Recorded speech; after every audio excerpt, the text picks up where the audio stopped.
ನಮಸ್ಕಾರ. ವಿಜ್ಞಾನ ವಿಸ್ಮಯದಲ್ಲಿ ಸೌರವ್ಯೂಹವನ್ನು ಕುರಿತಂತಹ ಮತ್ತೊಂದು ಸಂಚಿಕೆಗೆ ಸ್ವಾಗತ. ಇವತ್ತು ನಾವು ಸೌರವ್ಯೂಹದ 5ನೆಯ ಗ್ರಹವಾದ ಗುರುವಿನ ಬಗ್ಗೆ ಅಂದರೆ ಜುಪಿಟರ್ನ ಬಗ್ಗೆ ತಿಳ್ಕೊಳ್ಳೋಣ. ಈ ಗುರುಗ್ರಹ ಅನ್ನೋದು ಸೌರವ್ಯೂಹದ ಅತಿ ದೊಡ್ಡ ಗ್ರಹ. ಇದು ಬೃಹತ್ತಾದ ಗಾತ್ರದ ಗ್ರಹ. ಇದರ ಗಾತ್ರನ ನಾವು ಏನಾದರೂ ಸೀರಿಯಸ್ ಆಗಿ ಅಂದರೆ ಗಂಭೀರವಾಗಿ ಗಮನಿಸಿದರೆ ಇದು ಸಾಧ್ಯನಾ ಅನಿಸುತ್ತೆ ಭೂಮಿಗೆ ಹೋಲಿಸಿದಲ್ಲಿ. ಅದಕ್ಕೆ ಮುಂಚೆ ಮತ್ತಷ್ಟು ಕೆಲವು ವಿಚಾರಗಳನ್ನು ಇದಕ್ಕೆ ಸಂಬಂಧಿಸಿದಂತೆ ನಾವು ತಿಳ್ಕೊಳ್ಳೋಣ. ಗುರುಗ್ರಹ ಅನ್ನೋದು ನಮಗೆ ಆಗಸದಲ್ಲಿ ಪ್ರಮುಖವಾಗಿ ಕಂಡುಬರುವಂತಹ ಆಕಾಶಕಾಯ. ರಾತ್ರಿಯ ಆಗಸದಲ್ಲಿ ಚಂದ್ರನನ್ನು ಬಿಟ್ಟರೆ ಅತಿ ಪ್ರಖರವಾಗಿ ಕಂಡುಬರೋದು ಶುಕ್ರಗ್ರಹ ಅಂದರೆ ವೀನಸ್. ಅದಾದ ನಂತರ ಹತ್ತಿರವಿದೆ ಅನ್ನುವಂತಹ ಒಂದು ದೃಷ್ಟಿಯಿಂದಾಗಿ ಮಂಗಳ ಗ್ರಹ ಕೂಡ ಪ್ರಖರವಾಗಿ ಕಂಡುಬರುತ್ತೆ. ನಂತರ ಬರೋದು ಕೆಲಮಟ್ಟಿಗೆ ಮಂಗಳ ಗ್ರಹಕ್ಕೆ ಒಂದು ಸವಾಲೆಸೆಯುತ್ತೆ ಅನ್ನುವಂತಹ ಒಂದು ಪ್ರಖರತೆಯನ್ನು ಹೊಂದಿರೋದು ಕೆಲಮಟ್ಟಿಗೆ ಗುರುಗ್ರಹ ಅಂದರೆ ಜುಪಿಟರ್. ಇದು ಬಹಳ ಪ್ರಮುಖವಾಗಿ ಕಂಡುಬರುತ್ತೆ ಆಕಾಶದಲ್ಲಿ.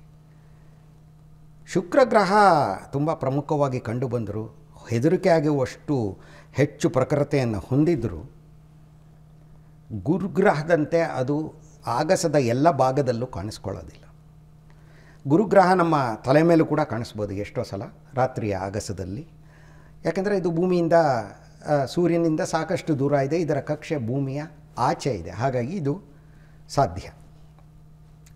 ಇವಾಗ ಈ ಗುರುಗ್ರಹದ ವೈಶಿಷ್ಟ್ಯಗಳೇನು, ಸ್ಪೆಷಾಲಿಟೀಸ್ ಏನು, ಇದ್ರ ಬಗ್ಗೆ ತಿಳ್ಕೊಳ್ಳೋಣ.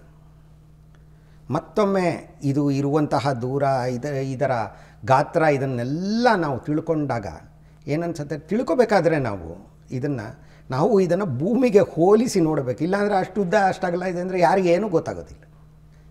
ಮತ್ತೊಮ್ಮೆ ಹೇಳ್ತಾ ಇದ್ದೀನಿ, ಗುರುಗ್ರಹ ಸೂರ್ಯನಿಂದ 78 ಕೋಟಿ ಕಿಲೋಮೀಟರ್ಗಳಷ್ಟು ದೂರದಲ್ಲಿದೆ. ಬಹುಮಟ್ಟಿಗೆ 78 ಕೋಟಿ ಕಿಲೋಮೀಟರ್. ಏನಪ್ಪ 78 ಕೋಟಿ?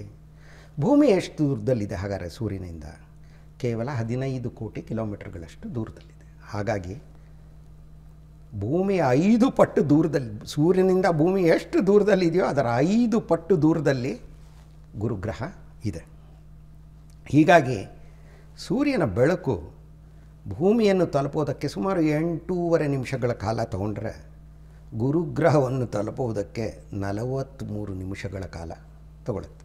ಅಂದರೆ ಗುರುಗ್ರಹದ ಹತ್ತಿರ ಇರುವಂತಹ ಒಬ್ಬ ವ್ಯಕ್ತಿಗೆ, ಸುಮ್ಮನೆ ತಿಳ್ಕೊಳ್ಳೋ ದೃಷ್ಟಿಯಿಂದ ಹೇಳ್ತಾ ಇದ್ದೀನಿ, ವ್ಯಕ್ತಿಗೆ ಸೂರ್ಯನಿಂದ ಹೊರಟ ಬೆಳಕು 43 ನಿಮಿಷಗಳ ನಂತರ ತಲುಪತ್ತೆ ಅಂದರೆ ಆ ಮನುಷ್ಯ ಅಥವಾ ಆ ವ್ಯಕ್ತಿ ನೋಡೋದು 43 ನಿಮಿಷಗಳ ಹಿಂದಿದ್ದಂತಹ ಸೂರ್ಯ. ಆ ನಡುವೆ ಏನಾದರೂ ಸೂರ್ಯನಿಗೆ ಏನಾದರೂ ಆಗಿದ್ದಲ್ಲಿ ಗೊತ್ತಾಗೋಕ್ಕೆ ಇನ್ನೂ 43 ನಿಮಿಷ ಬೇಕಾಗುತ್ತೆ. ಅಷ್ಟು ದೂರದಲ್ಲಿದೆ. ನಾನು ಭೂಮಿ ಎಷ್ಟು ದೂರದಲ್ಲಿದೆ ಅಂತ ಹೇಳಿದೆ. ಮತ್ತೊಮ್ಮೆ ಹೇಳ್ತೀನಿ, ಇದು ಸೌರವ್ಯೂಹದ 5ನೇ ಗ್ರಹ ಆಗಿರೋದ್ರಿಂದ ಮೊದಲನೇ ಗ್ರಹ ಬುಧ ಗ್ರಹ ಸೂರ್ಯನಿಂದ 6 ಕೋಟಿ ಕಿಲೋಮೀಟರ್ ದೂರದಲ್ಲಿದೆ. ಶುಕ್ರಗ್ರಹ ವೀನಸ್ 11 ಕೋಟಿ ಕಿಲೋಮೀಟರ್ ಸರಾಸರಿ ದೂರ. ನಾನು ಹೇಳ್ತಾ ಇರೋದು ಆ್ಯಾವ್ರೇಜ್ ಡಿಸ್ಟೆನ್ಸ್ ಅಂತ ಹೇಳ್ತೀವಲ್ಲ ಅದು. ಭೂಮಿ 15 ಕೋಟಿ ಕಿಲೋಮೀಟರ್ ಸರಾಸರಿ ದೂರದಲ್ಲಿದೆ. ಮಂಗಳ ಗ್ರಹ 23 ಕೋಟಿ ಕಿಲೋಮೀಟರ್ಗಳಷ್ಟು ಸರಾಸರಿ ದೂರದಲ್ಲಿದೆ. ಆದರೆ ಗುರುಗ್ರಹ 23 ಆದಮೇಲೆ ಇದು 78 ಕೋಟಿ ಕಿಲೋಮೀಟರ್ಗಳಷ್ಟು ಸರಾಸರಿ ದೂರದಲ್ಲಿದೆ. ಇದ್ರ ಮಧ್ಯೆ ಇನ್ನೇನಾರು ಇದೆಯಾ? ಖಂಡಿತ ಇದೆ. ಇದ್ರ ಮಧ್ಯೆ ಒಂದು ಬಗೆಯ ಸರಹದ್ದು, ಫ್ರಾಂಟಿಯರ್ ಅಂತ ಹೇಳ್ತೀವಿ. ಅಂದರೆ ಸೌರವ್ಯೂಹದ ಒಳಭಾಗಕ್ಕೂ ಹೊರಭಾಗಕ್ಕೂ ಒಂದು ಬಗೆಯ ಫ್ರಾಂಟಿಯರ್, ಗಡಿ ಅನ್ನೋದು ಬೇರೆ, ಸರಹದ್ದು ಅನ್ನೋದು ಬೇರೆ. ಗಡಿ ಅನ್ನೋದು ಒಂದು ಲೈನ್ ಥರ ಅಂತ, ಕೆಲ ಮಟ್ಟಿಗೆ ರೇಖೆ ಥರ ಅನ್ಕೋಬೋದು. ಅದರ ಸರಹದ್ದು, ಫ್ರಾಂಟಿಯರ್ ಅಂತ ಹೇಳ್ತೀವಲ್ಲ, ಅದು ಸುಲಭ ಅಲ್ಲ ಅಷ್ಟು ಈಸಿ.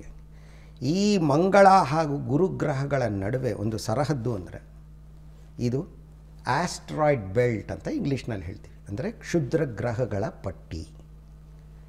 ಇದಾದ ನಂತರ ಬರುವುದೇ ಗುರುಗ್ರಹ ಅಂದರೆ ಜುಪಿಟರ್. ಗುರುಗ್ರಹ 78 ಕೋಟಿ ಕಿಲೋಮೀಟರ್ಗಳಷ್ಟು ದೂರದಲ್ಲಿದೆ. ಈ ಸೌರವ್ಯೂಹದ ಹೊರಭಾಗನೇ ಈ ಥರ. ಗುರುಗ್ರಹ 78 ಕೋಟಿ ಕಿಲೋಮೀಟರ್ ದೂರದಲ್ಲಿದ್ದರೆ ಶನಿಗ್ರಹ 145 ಕೋಟಿ ಕಿಲೋಮೀಟರ್ ದೂರದಲ್ಲಿದೆ.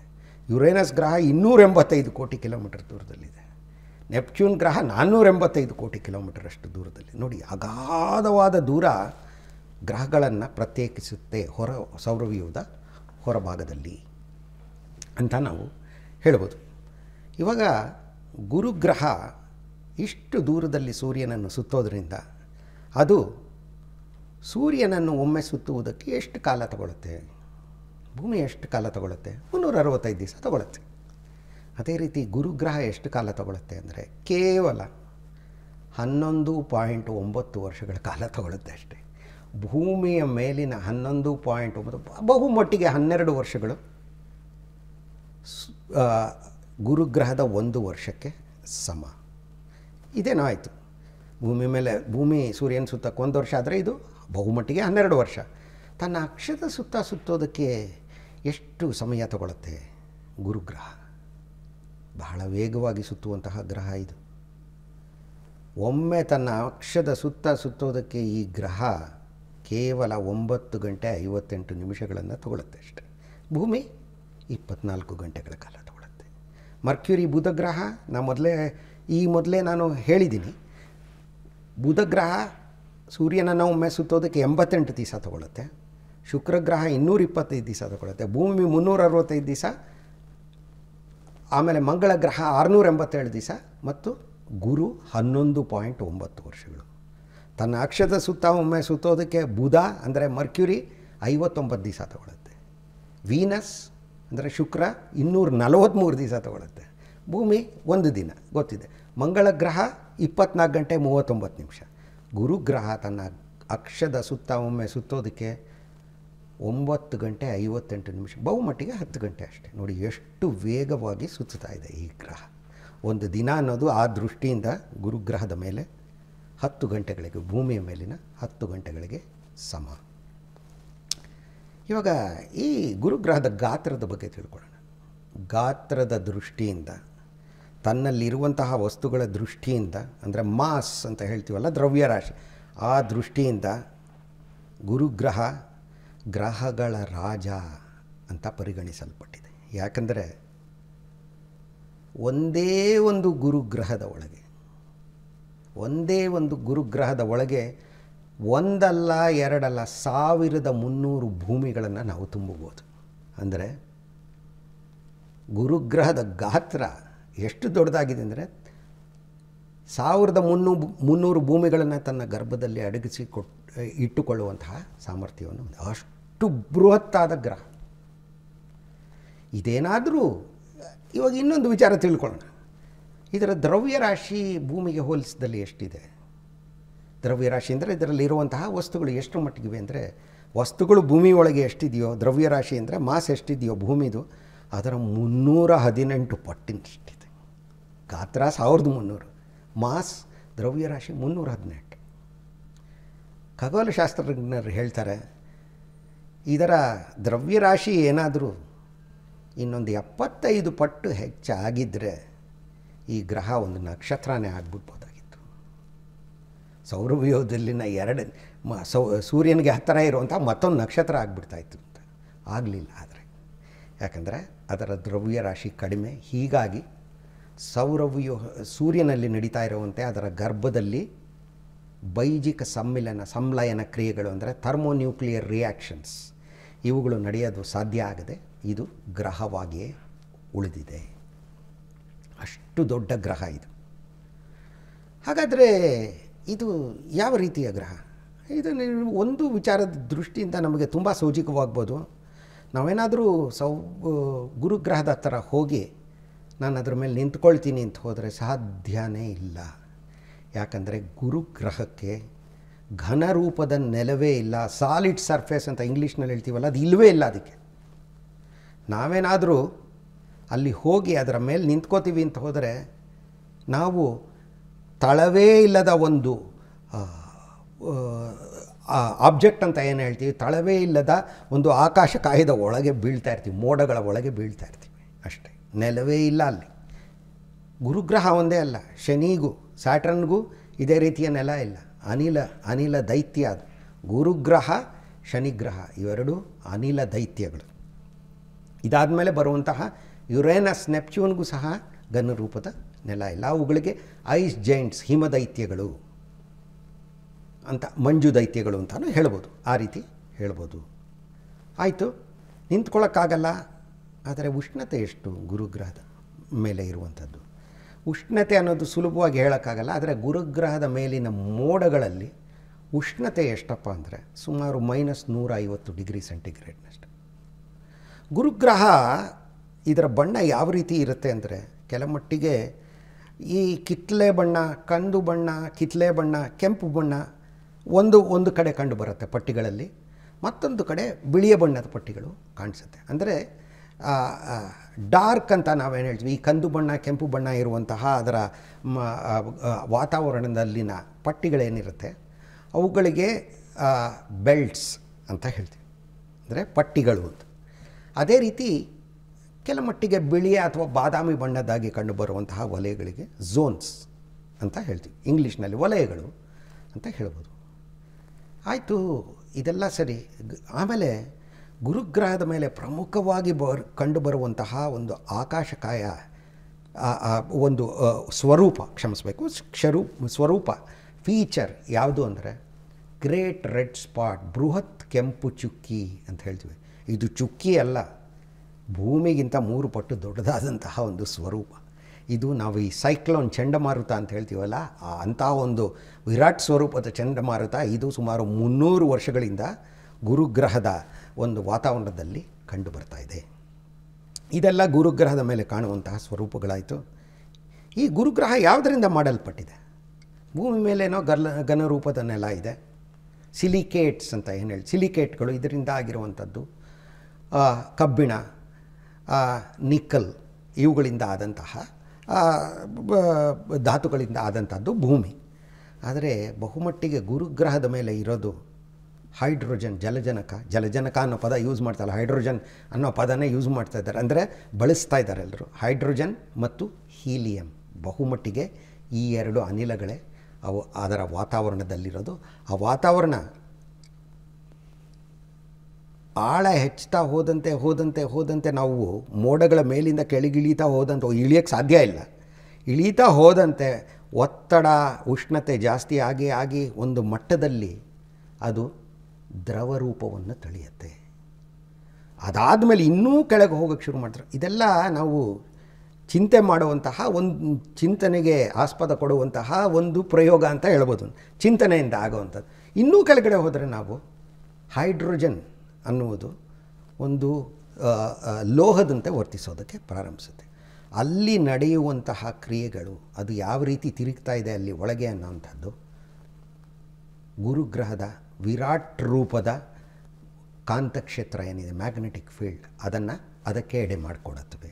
ಇನ್ನು ಮಧ್ಯಭಾಗಕ್ಕೆ, ತಿರುಳಿನ ಭಾಗಕ್ಕೆ ಹೋದರೆ ಖಗೋಳಶಾಸ್ತ್ರಜ್ಞರು ಕೆಲಮಟ್ಟಿಗೆ ಸ್ವಲ್ಪ ಈ ಘನ ರೂಪದಲ್ಲಿರುವಂತಹ ಒಂದು ಸ್ವರೂಪ ಅಲ್ಲಿ ನಮಗೆ ಕಾಣಿಸುತ್ತೆ, ಭೂಮಿಯಷ್ಟು ಅಥವಾ ಭೂಮಿಗಿಂತ ಕೆಲವು ಪಟ್ಟು ದೊಡ್ಡದಾದದ್ದು ಅಂತ ಹೇಳ್ತಾರೆ.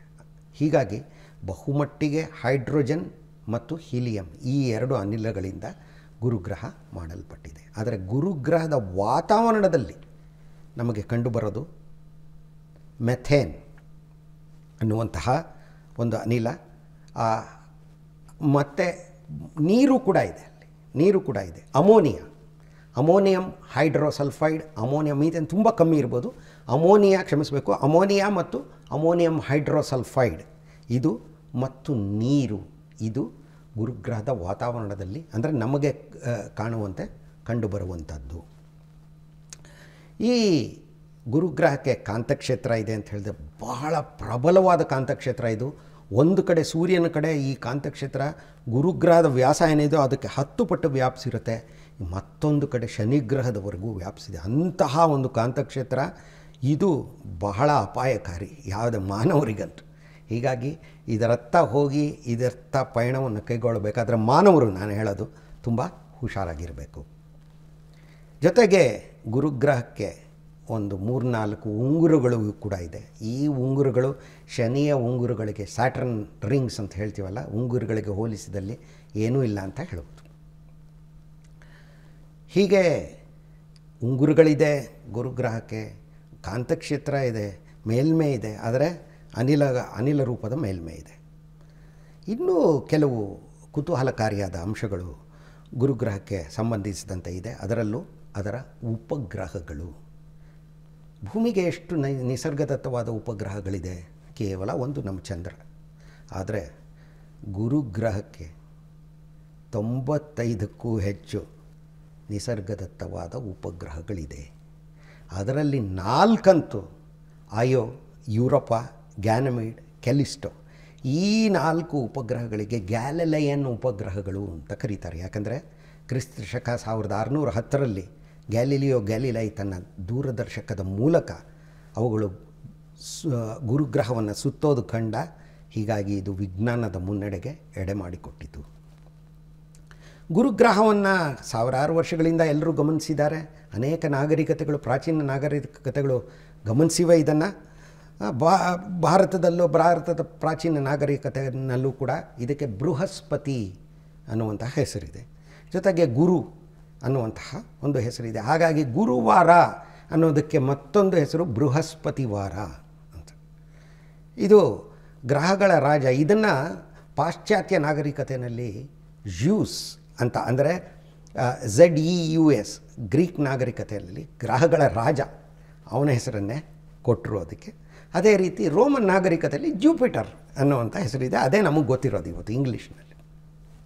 ಇವಾಗ ಗ್ಯಾಲಿಲಿಯೋ ಏನೋ ಕ್ರಿಸ್ತ ಶಕ 1610ರಲ್ಲಿ ಇದನ್ನು ವೀಕ್ಷಿಸೋದಕ್ಕೆ ಪ್ರಾರಂಭಿಸಿದ ದೂರದರ್ಶಕದ ಮೂಲಕ, ಟೆಲಿಸ್ಕೋಪ್ನ ಮೂಲಕ. ಆಮೇಲೆ ಅನೇಕ ವಿಷಯಗಳನ್ನು ಗಮನಿಸಲಾಯಿತು. ಆದರೆ ಹೆಚ್ಚಿನ ಮಾಹಿತಿ ರೋಬಾಟ್ ನೌಕೆಗಳು ಅದರ ಹತ್ತಿರ ಹೋಗೋವರೆಗೂ ಗೊತ್ತಿರಲಿಲ್ಲ. ಅಯೋ, ಯುರೋಪಾ, ಗ್ಯಾನಮೈಡ್, ಕೆಲಿಸ್ಟೋ ಈ 4 ಅದರ ದೊಡ್ಡ ಉಪಗ್ರಹಗಳನ್ನು ಗುರುತಿಸಿದ್ದು ಗ್ಯಾಲಿಲಿಯೋ ಕ್ರಿಸ್ತ ಶಕ 1610ರಲ್ಲಿ. ಆದರೆ ಅವುಗಳು ಯಾವ ಬಗೆಯವು ಅನ್ನೋದು ಯಾರಿಗೂ, ಯಾಕಂದರೆ ದೊಡ್ಡ ದೊಡ್ಡ ಟೆಲಿಸ್ಕೋಪ್ಗಳಿಗೂ ಅವು ಕೆಲಮಟ್ಟಿಗೆ ಬೆಳಕಿನ ಚುಕ್ಕಿಗಳಾಗಿ ಕಾಣಿಸ್ತಾ ಇದ್ವು ಅಷ್ಟೆ. ಆದರೆ ಅಂತರಿಕ್ಷ ಯುಗ 1957 ಅಕ್ಟೋಬರ್ 4ರಂದು ಪ್ರಾರಂಭವಾದ ನಂತರ ಗುರುಗ್ರಹದತ್ತ ತಕ್ಷಣವೇ ಏನು ಅಂತರಿಕ್ಷ ನೌಕೆಗಳನ್ನು, ರೋಬಾಟ್ ನೌಕೆಗಳನ್ನು ಹಾರಿಬಿಡೋದು ಪ್ರಾರಂಭ ಆಗಲಿಲ್ಲ. ಅದಕ್ಕೆ ಏನಿಲ್ಲ ಅಂದರೂ ಒಂದು 15 ವರ್ಷನಾದರೂ ಕಾಯಬೇಕಾಯಿತು. 15-16 ವರ್ಷ. ಪಯನೀರ್ 10 ಅನ್ನುವಂತಹ ಒಂದು ನೌಕೆ ಗುರುಗ್ರಹವನ್ನು ಅನ್ವೇಷಿಸಿದಂಥ ಮೊದಲ ನೌಕೆ. ಇದು ನಾಸಾದು. ಮೊದಲನೇದಾಗಿ ಗುರುಗ್ರಹನ ತಲುಪಬೇಕಾದ್ರೆ ನಾವು ಕ್ಷುದ್ರಗ್ರಹಗಳ ಪಟ್ಟಿನ ದಾಟಕ್ಕಾಗತ್ತಾ ಇಲ್ವಾ ಅದೇ ಗೊತ್ತಿರಲಿಲ್ಲ. ಯಾಕಂದರೆ ಲಕ್ಷಾಂತರ ಸಂಖ್ಯೆಯಲ್ಲಿ ಗ್ರಹದ ಚೂರುಗಳಂತೆ ಕಾಣಬರುವಂತಹ ಕ್ಷುದ್ರ ಗ್ರಹಗಳು, ಆಸ್ಟ್ರಾಯ್ಡ್ಸ್ ಸೂರ್ಯನನ್ನು ಸುತ್ತುತ್ತಾ ಇದೆ. ಒಂದು ನೌಕೆ ಅದನ್ನು ಸುರಕ್ಷಿತವಾಗಿ ಹಾದು ಹೋಗಬಲ್ಲದಾ ಇಲ್ವೋ ಅದೇ ಗೊತ್ತಿರಲಿಲ್ಲ. ಆದರೆ ಪಯನೀರ್ 10 ಅದನ್ನು ಸುರಕ್ಷಿತವಾಗಿ ಹಾದು ಹೋಗುವ ಮೂಲಕ ಸೌರವ್ಯೂಹದ ಹೊರಭಾಗಕ್ಕೆ ಹೋಗೋದು ಸಾಧ್ಯ ಅನ್ನೋದನ್ನು 73ರಲ್ಲಿ ಅದು ಸಾಬೀತು ಮಾಡಿತು. ಆಮೇಲೆ ಗುರುಗ್ರಹದ ಚಿತ್ರವನ್ನು, ಜೊತೆಗೆ ಗುರುಗ್ರಹದ ಉಂಗುರ ಕೆಲಮಟ್ಟಿಗೆ, ಹಾಗೂ ಕೆಲಮಟ್ಟಿಗೆ ಅದರ ಗ್ಯಾಲಿಲಿಯನ್ ಉಪಗ್ರಹಗಳನ್ನು ಪಯನೀರ್ 10 ನೌಕೆ ಕೆಲಮಟ್ಟಿಗೆ ಅನ್ವೇಷಿಸಿತು. ಆದರೆ ಹೆಚ್ಚಿನ ಮಾಹಿತಿ ಅದರಿಂದ ದೊರಕಲಿಲ್ಲ. ಪಯನೀರ್ 11 ಅನ್ನುವಂತಹ ಮತ್ತೊಂದು ನೌಕೆ ಅದರತ್ತ ಹಾದು ಹೋಯಿತು 74ರಲ್ಲಿ. ಆದರೆ 1979ರಲ್ಲಿ ಗುರುಗ್ರಹದ ಸಮೀಪದಲ್ಲಿ ಹಾದು ಹೋದಂತಹ ವಾಯೇಜರ್ 1 ಮತ್ತು ವಾಯೇಜರ್ 2 ನೌಕೆಗಳು ಅಪಾರವಾದ ಪ್ರಮಾಣದಲ್ಲಿ ಗುರುಗ್ರಹದ ಬಗ್ಗೆ ಮಾಹಿತಿಯನ್ನು ಒದಗಿಸಿದವು. ಗುರುಗ್ರಹ ಯಾವ ರೀತಿ ಕಾಣುತ್ತೆ ಅನ್ನೋದು ಆ ಚಿತ್ರಗಳನ್ನು ನೋಡಿ ಮಾನವ ಬೆರಗಾದ ಅಂದ್ಕೋಬೋದು. ಈ ಬೃಹತ್ ಕೆಂಪು ಚುಕ್ಕಿ ಯಾವ ಥರದ್ದು, ಇದ್ರ ಬಗ್ಗೆ ಎಲ್ಲ ಸಾಕಷ್ಟು ಮಾಹಿತಿ ದೊರಕಿತು. ಗುರುಗ್ರಹದ ಕಾಂತಕ್ಷೇತ್ರದ ಬಗ್ಗೆನೂ ಮತ್ತಷ್ಟು ಹೆಚ್ಚಿನ ಮಾಹಿತಿ ದೊರಕಿತು. ಆದರೆ ಇವುಗಳೆಲ್ಲದರ ಜೊತೆಗೆ ವಾಯೇಜರ್ ನೌಕೆಗಳು 4 ಗ್ಯಾಲಿಲಿಯನ್ ಉಪಗ್ರಹಗಳು, ಗುರುಗ್ರಹದ ಏನಿದೆಯೋ ಅಯೋ, ಯುರೋಪಾ, ಗ್ಯಾನಮೈಡ್, ಕೆಲಿಸ್ಟೋ, ಇವುಗಳ ಬಗ್ಗೆನೂ ಮಾಹಿತಿನ ತುಂಬ ಚೆನ್ನಾಗಿ ನೀಡಿದವು. ಅವು ನಶಿಸಿ ಹೋದಂತಹ, ಅಂದರೆ ಸತ್ತ ಮೃದುವಾದ ಆಕಾಶಕಾಯಗಳಲ್ಲ. ಅವುಗಳ ಮೇಲೆ ಸಾಕಷ್ಟು ಚಟುವಟಿಕೆ ನಡೀತಾ ಇದೆ ಅನ್ನೋದು ವಾಯೇಜರ್ ನೌಕೆಗಳ ಮೂಲಕ ತಿಳಿದು ಬಂತು. ಇವಾಗ ಅಯೋ ಅನ್ನೋದನ್ನೇ ತಗೊಳ್ಳೋಣ. ಈ ಅಯೋ ಅನ್ನುವಂತಹ ಗುರುಗ್ರಹದ ಉಪಗ್ರಹ, ಇದರ ಮೇಲೆ ನಂಬಿದರೆ ನಂಬೋದು, ನಾವು ಬಿಟ್ಟರೆ ಬಿಡ್ಬೋದು. ಯಾವುದೇ ಒಂದು ಕ್ಷಣದಲ್ಲಿ, ಈ ಕ್ಷಣದಲ್ಲೂ ಕೂಡ ಸುಮಾರು 270-200ಕ್ಕೂ ಹೆಚ್ಚು ವಾಲ್ಕೆನೋಸ್ ಅಂತ ನಾವೇನು ಹೇಳ್ತೀವಿ, ಅಗ್ನಿ ಪರ್ವತಗಳು ಭುಗಿಲೇಳ್ತಾ ಇವೆ ಈ ಕ್ಷಣದಲ್ಲೂ ಕೂಡ. ನಂಬಕ್ಕಾಗತ್ತಾ ನಾವು? ಸೌರವ್ಯೂಹದಲ್ಲೇ ಅತಿ ಹೆಚ್ಚಿನ ಜ್ವಾಲಾಮುಖಿಗಳನ್ನು ಹೊಂದಿರುವಂತಹ ಒಂದು ಆಕಾಶಕಾಯ ಇದ್ದರೆ ಅದು ಇದು ಗೊತ್ತಾಗಿದ್ದು ವಾಯೇಜರ್. ಇಲ್ಲಾಂದರೆ 78 ಕೋಟಿ ಕಿಲೋಮೀಟರ್ ಸೂರ್ಯನಿಂದ ಇರೋ ದೂರ ನಮ್ಮಿಂದ 50 ಕೋಟಿಗೂ ಹೆಚ್ಚು ಕಿಲೋಮೀಟರ್ಗಳಷ್ಟು ದೂರದಲ್ಲಿರೋದನ್ನು ಭೂಮಿ ಮೇಲಿಂದ ನಾವೇನು ಗಮನಿಸೋಣ. ಅದೇ ರೀತಿ ಯುರೋಪ ಎರಡನೇದು. ಇದು ಇದೆಯೇ ಅಂದರೆ ಗಾಲ್ಫ್ ಚೆಂಡಿನಂತಿದೆ ಇದು ನೋಡೋದಕ್ಕೆ. ಇದರ ಮೇಲ್ಮೈ ಹಿಮಾವೃತವಾಗಿದೆ. ಆದರೆ ಆ ಹಿಮಾವೃತವಾದ ಮೇಲ್ಮೈಯ ಕೆಳಗೆ ಒಂದು ದ್ರವರೂಪದ ಸಾಗರ ಇದೆ ಅಂತ ವಿಜ್ಞಾನಿಗಳು ಹೇಳ್ತಾರೆ. ದ್ರವರೂಪದ ನೀರು ಇದೆ ಅಂದರೆ ಅಲ್ಲಿ ಜೀವಿಗಳಿರಬಹುದಾ? ಇರಬಹುದು. ಯಾಕಂದರೆ ಭೂಮಿಯಿಂದ ಭೂಮಿಯ ಅಂದರೆ ನಮ್ಮ ಭೂಮಿಯ ಸಾಗರದ ಕೆಳಗೆ ಪೆಸಿಫಿಕ್ ಸಾಗರ, ಇನ್ನೂ ಕೆಲವು ಸಾಗರಗಳಲ್ಲಿ ಸುಮಾರು 4 ಕಿಲೋಮೀಟರ್ಗಳಿಗೂ ಹೆಚ್ಚಿನ ಆಳದಲ್ಲಿ ಭೂಮಿಯಿಂದ ಹೊರಬರುವಂತಹ ರಾಸಾಯನಿಕಗಳನ್ನು ಬಳಸಿಕೊಂಡು ಅಲ್ಲಿ ಜೀವಿಗಳಿರೋದನ್ನು ಗಮನಿಸಲಾಗಿದೆ. ಅಂತಹ ಜೀವಿಗಳು ಯುರೋಪ ಮೇಲೆ ಇರ್ಬೋದಾ? ಖಂಡಿತ. ಇದು ವಿಜ್ಞಾನಿಗಳನ್ನು ಚಕಿತಗೊಳಿಸಿದೆ ಅಂತ ಹೇಳೋದು. ಇನ್ನು 3ನೇ ಗ್ಯಾಲಿಲಿಯನ್ ಉಪಗ್ರಹ ಗ್ಯಾನಮೀಡ್, ಇದು ಸೌರವ್ಯೂಹದ ಮೊದಲ ಗ್ರಹವಾದ ಬುಧ ಗ್ರಹಕ್ಕಿಂತ ದೊಡ್ಡದಾಗಿದೆ. ಅಂದರೆ ಒಂದು ಉಪಗ್ರಹ ಸೌರವ್ಯೂಹದ ಗ್ರಹಕ್ಕಿಂತ ದೊಡ್ಡದಾಗಿದೆ. ಇದು ಅಷ್ಟೇ. ಇದರ ತಳದಲ್ಲೂ ಇದರ ಮೇಲ್ಮೆಯ ತಳದಲ್ಲೂ ಸಾಕಷ್ಟು ಸಾಗರ ಇದೆ ಇಲ್ಲಿ ಅಂತ ಕಂಡುಹಿಡ್ತಿದ್ದಾರೆ. ಮತ್ತೊಂದು ಕೆಲಿಸ್ಟೋ ಅಂತ ಇದೆ 4ನೇದು, ಅದರಲ್ಲೂ ಕೂಡ ಸಾಕಷ್ಟು ಮಾಹಿತಿಯನ್ನು ದೊರಕಿದ್ದು ಅದರ ಬಗ್ಗೆ. ಅಲ್ಲೂ ಕೂಡ ಒಂದು ಸಾಗರ ಇದೆ ಅಂತ ಕಂಡುಹಿಡ್ತಿದ್ದಾರೆ. ಇದಲ್ಲದೆ ಇನ್ನೂ 95 ಉಪಗ್ರಹಗಳಿದೆ ಗುರುಗ್ರಹಕ್ಕೆ. ವಾಯೇಜರ್ ನೌಕೆಗಳ ನಂತರ ಗ್ಯಾಲಿಲಿಯೋ ಅನ್ನುವಂತಹ ನೌಕೆ. ವಾಯೇಜರ್ ನೌಕೆಗಳು ಗುರುಗ್ರಹದ ಸಮೀಪದಲ್ಲಿ ಹಾದು ಹೋದವು ಅಷ್ಟೇ. ಆದರೆ ಗ್ಯಾಲಿಲಿಯೋ ನೌಕೆ ಸುಮಾರು 10 ವರ್ಷಗಳ ಕಾಲ ಗುರುಗ್ರಹವನ್ನು ಸುತ್ತಿತು. ಗ್ಯಾಲಿಲಿಯೋ ವಿಜ್ಞಾನವನ್ನು ಮುನ್ನಡೆಗೆ ತರೋದಕ್ಕೆ ಎಷ್ಟು ಕಷ್ಟಪಟ್ಟನೋ, ಕಾಕತಾಳೀಯವಾಗಿ ಅವನ ಹೆಸರಿನ ನೌಕೆನೂ ಅಷ್ಟೇ ಕಷ್ಟಪಡ್ತು. ಬೇರೆ ಬೇರೆ ಕಾರಣಗಳಿತ್ತು. ಆ ಥರ ಸಂಪರ್ಕ ಆ್ಯಂಟನಾನೇ ಬಿಚ್ಕೊಳ್ಳಿಲ್ಲ. ಎಷ್ಟು ಕಷ್ಟಪಟ್ಟರು ವಿಜ್ಞಾನಿಗಳು ಅಂದರೆ ಒಳ್ಳೆಯ ಮಾಹಿತಿನ ಒದಗಿಸ್ತು. ಅದಾದಮೇಲೆ ಜೂನೋ ಅನ್ನುವಂತಹ ಮತ್ತೊಂದು ನೌಕೆ ಗುರುಗ್ರಹದ ಬಗ್ಗೆ, ಕಾಂತಕ್ಷೇತ್ರದ ಬಗ್ಗೆ, ಉಂಗುರಗಳ ಬಗ್ಗೆ, ಉಪಗ್ರಹಗಳ ಬಗ್ಗೆ ಸಾಕಷ್ಟು ಮಾಹಿತಿಯನ್ನು ಒದಗಿಸಿದೆ. ಇವತ್ತು ನಾವು ತಗೊಂಡ್ರೆ ಗುರುಗ್ರಹದ ಉಪಗ್ರಹಗಳನ್ನು, ಅದರಲ್ಲೂ ಹಿಮಾವೃತವಾದ ಅದರ 3 ಉಪಗ್ರಹಗಳು ಅಂದರೆ ಗ್ಯಾನಮೀಡ್, ಕೆಲಿಸ್ಟೋ ಮತ್ತು ಯುರೋಪ, ಇವುಗಳನ್ನು ಅನ್ವೇಷಿಸುವ ಸಲುವಾಗಿ ಅಮೇರಿಕಾದ ಒಂದು ನೌಕೆ ಮತ್ತು ಯುರೋಪ್ನ ಮತ್ತೊಂದು ರೋಬೋಟ್ ನೌಕೆ ಇವತ್ತು ಅವುಗಳತ್ತ ಸಾಗ್ತಾ ಇದೆ. ಒಂದರ ಹೆಸರು ಜ್ಯೂಸ್ ಅಂತ. ಜ್ಯೂಸ್ ಅಂದರೆ ಹಣ್ಣಿನ ರಸ ಅಲ್ಲ. ಹಿಮಾವೃತವಾದ ಗುರುಗ್ರಹದ ಉಪಗ್ರಹಗಳೇನಿದೆ ಅವುಗಳನ್ನು ಅನ್ವೇಷಿಸುವ ಸಲುವಾಗಿ ಕಳುಹಿಸಿರುವಂತಹ ನೌಕೆ ಅನ್ನೋ ಅರ್ಥ ಬರೋ ಇಂಗ್ಲೀಷ್ ಪದಗಳ ಹ್ರಸ್ವ ರೂಪ ಅದು ಅಷ್ಟೇ. ಅದೇ ರೀತಿ ಇನ್ನೂ ಒಂದು ಯುರೋಪಾ ಕ್ಲಿಪ್ಪರ್ ಅನ್ನುವಂತಹ ಮತ್ತೊಂದು ನಾಸಾದ ನೌಕೆ ಇವತ್ತು ಸಾಗ್ತಾ ಇದೆ. ಹೀಗೆ ನಮ್ಮ ಸೌರವ್ಯೂಹವನ್ನು ನಾವು ಅರ್ಥ ಮಾಡ್ಕೋಬೇಕಾದರೆ, ಸೌರವ್ಯೂಹದ ಉಗಮ, ಸೌರವ್ಯೂಹದ ವಿಕಾಸ, ಕೆಲಮಟ್ಟಿಗೆ ನಮ್ಮ ಸೌರವ್ಯೂಹದ ಒಂದು ಪ್ರಮುಖ ಗ್ರಹವಾದ ಹಾಗೂ ಜೀವಿಗಳ ತಾಣವಾದ ಭೂಮಿ ಏನಿದೆ ಅದನ್ನು ನಾವು ಸಂಪೂರ್ಣವಾಗಿ ಅರ್ಥ ಮಾಡ್ಕೋಬೇಕಾದ್ರೆ ಗುರುಗ್ರಹವನ್ನು ಅರ್ಥ ಮಾಡಿಕೊಳ್ಳೋದು, ಗುರುಗ್ರಹವನ್ನು ಅನ್ವೇಷಿಸುವುದು, ಮತ್ತಷ್ಟು ಹೆಚ್ಚಿನ ಮಟ್ಟದಲ್ಲಿ ಅದನ್ನು ಅನ್ವೇಷಿಸುವುದು ಬಹಳ ಮುಖ್ಯ. ಹೀಗಾಗಿ ಗುರುಗ್ರಹಕ್ಕೆ ತನ್ನ ಗಾತ್ರ ಹಾಗೂ ದ್ರವ್ಯರಾಶಿಯ ದೃಷ್ಟಿಯಿಂದ ಒಂದೇ ಅಲ್ಲ, ವೈಜ್ಞಾನಿಕ ದೃಷ್ಟಿಯಿಂದನೂ, ಸೌರವ್ಯೂಹದ ಉಗಮ ಹಾಗೂ ವಿಕಾಸವನ್ನು ಅರ್ಥ ಮಾಡಿಕೊಳ್ಳುವ ದೃಷ್ಟಿಯಿಂದನೂ ಸಾಕಷ್ಟು ಪ್ರಾಮುಖ್ಯ ಆ ಗ್ರಹಕ್ಕೆ ಇದೆ. ಮುಂದೆ ಸಹ ಇದು ಮುಂದುವರಿಯುತ್ತೆ. ಮಾನವ ಇವತ್ತಲ್ಲದಿದ್ದರೂ ನಾಳೆ ಅನೇಕ ದಶಕಗಳ ನಂತರ ಈ ಗ್ರಹಕ್ಕೆ ಭೇಟಿ ನೀಡೋದು, ಸುರಕ್ಷಿತವಾಗಿ ಭೇಟಿ ನೀಡೋದು ಹೇಗೆ ಅನ್ನೋದ್ರ ಬಗ್ಗೆ ಖಂಡಿತ ಚಿಂತನೆ ಹರಿಸ್ತಾನೆ. ಇವತ್ತಲ್ಲ ನಾಳೆ ಈ ಗ್ರಹಕ್ಕೂ ಭೇಟಿ ಕೊಡ್ತಾನೆ. ಅಲ್ಲಿ ಇಳಿಯೋಕ್ಕಾಗದೇ ಇರ್ಬೋದು, ಆದರೆ ಅವುಗಳ ಉಪಗ್ರಹಗಳ ಮೇಲಾದರೂ ಕೆಲಮಟ್ಟಿಗೆ ಇಳಿಯೋದು ಸಾಧ್ಯ ಆಗ್ಬೋದು. ಅವುಗಳಲ್ಲೂ ಸಾಕಷ್ಟು ಕುತೂಹಲಕಾರಿಯಾದ ಸಂಗತಿಗಳಿದೆ. ಹೀಗೆ ಇಡೀ ಗುರುಗ್ರಹದ ವ್ಯವಸ್ಥೆ ಇದೇ ಒಂದು ಪುಟ್ಟ ಸೌರವ್ಯೂಹದಂತಿದೆ. ಇದರ ಬಗ್ಗೆ ತಿಳ್ಕೊಳ್ಳೋದ್ರಿಂದ ನಾವು ನಮ್ಮ ಜ್ಞಾನ ದಿಗಂತವನ್ನು, ಸೌರವ್ಯೂಹದ ಉಗಮ ಹಾಗೂ ವಿಕಾಸವನ್ನು ಕುರಿತಂತೆ ನಮ್ಮ ಜ್ಞಾನ ದಿಗಂತವನ್ನು ಅಪಾರವಾಗಿ ವಿಸ್ತರಿಸಿಕೊಳ್ಳೋದು ಸಾಧ್ಯ. ನಮಸ್ಕಾರ.